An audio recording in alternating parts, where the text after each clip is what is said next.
Moyra is one of the most significant conceptual artists using photography today, regardless of nationality. And Moyra is from Canada. She lives and works in New York, and she's been doing extraordinary work on a variety of media, writing, photographing, mail art, installation, and has had a real influence on generations in Canada, and I think in New York and the international art scene as well.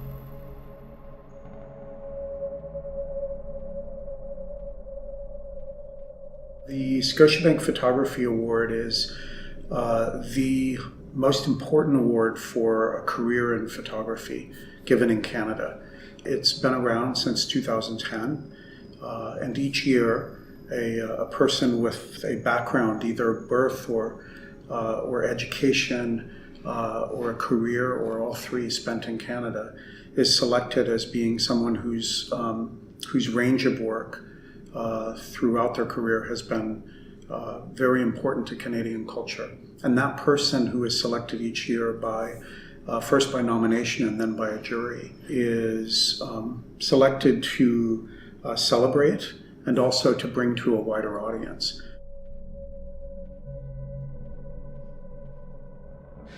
I think that from my perspective, what's really interesting is that the work is typically quite conceptual, but it's very affecting. For example, the way that you feel pennies in your hand, the texture and the defacement and damage that happens over years of handling, the patina that they take on as you have this experience of oxidation is really, really interesting. And so you get a sense looking at these serial images of the same bas-relief face of Lincoln over and over and over.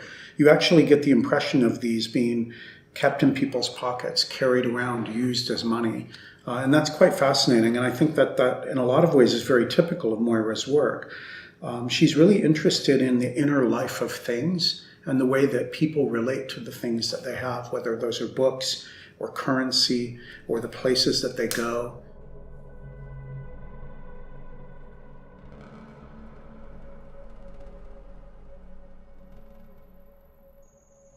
It's interesting. She's the kind of artist, Moyra, where I really wondered how the book would encompass all of her practice, because she changes and ranges really widely.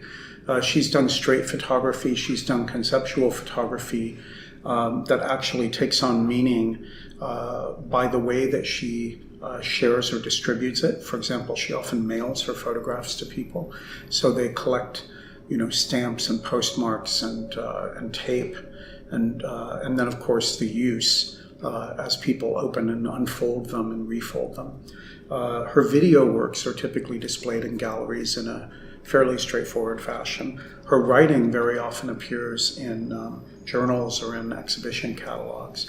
And this book includes examples of all of that, and also installation views, which I think are critically important to giving an audience a representation of how Moyra works, because her installations are often the only way that people can fully or truly experience her projects. And this book has all of that. The reproductions are excellent. They're printed on a very different paper than the writing. The text is all on a completely different paper stock. It's very beautiful.